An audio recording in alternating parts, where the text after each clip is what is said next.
তার অপকর্মের কারণে একবার মন্ত্রিত্ব থেকে ওনাকে সরানো হয়েছিল।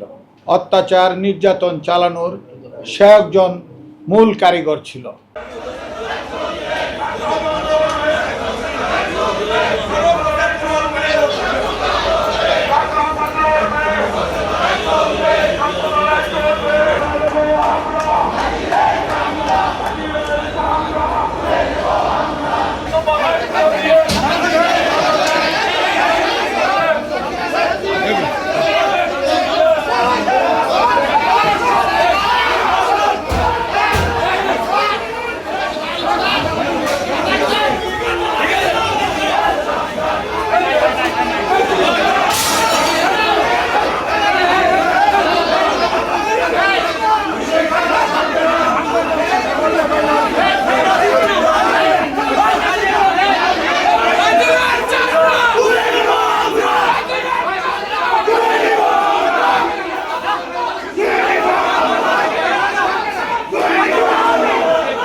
শেখ হাসিনার এক প্রেসিডিয়াম মেম্বার, শেখ হাসিনার স্বৈরাচার শেখ হাসিনার আর একজন দূষর, যিনি ইতিপূর্বে খাদ্যমন্ত্রী ছিলেন, তিনি তার অপকর্মের কারণে একবার মন্ত্রিত্ব থেকে ওনাকে সরানো হয়েছিল।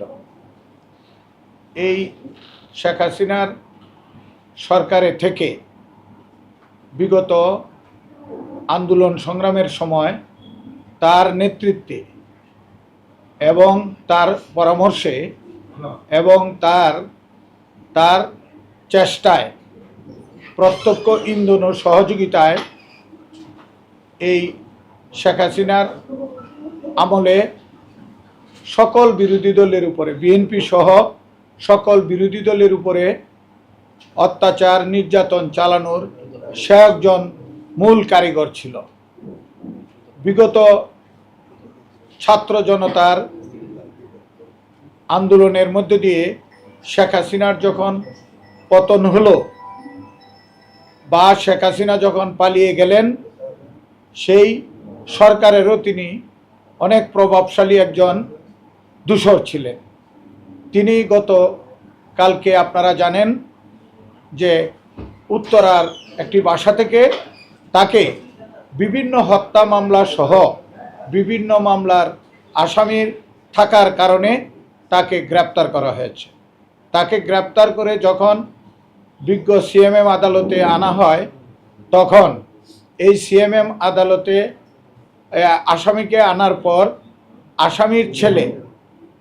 আসামির ছেলেকে আমাদের এই মহানগর দায়রা জজের একজন নাজির, তার নাম মামুন, তিনি তার ছেলেকে নিয়ে নিয়ম ভেঙে তিনি মহানগর থেকে গিয়ে এই কামরুল সাহেবের, এই আসামি কামরুল সাহেবের, খুনি কামরুল সাহেবের ছেলেকে সাথে নিয়ে তিনি ওই বিচারকদের যে যে লিফটগুলো ব্যবহার করা হয়, সেই লিফট দিয়ে তাকে নিয়ে বিচারকের কক্ষের সামনে যায় বা বিচারকের কক্ষের কাছে যায়। তখন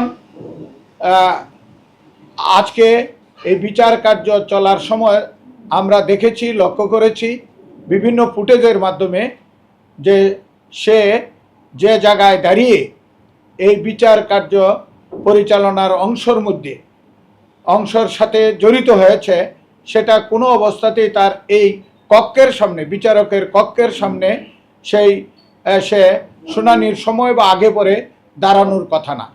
তারপরেও সে সেখানে সমস্ত আইন ভঙ্গ করে সেই কাজটি করেছে।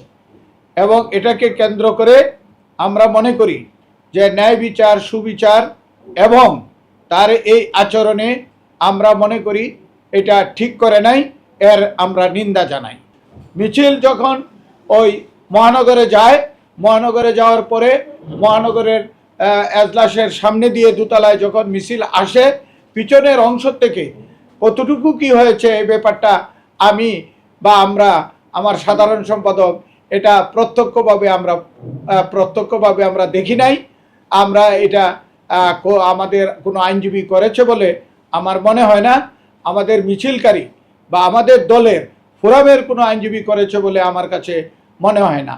যেহেতু এটা আমি প্র্যাকটিক্যালি দেখি নাই, সেজন্যে আমি মনে করি এটার সাথে আমরা জড়িত না।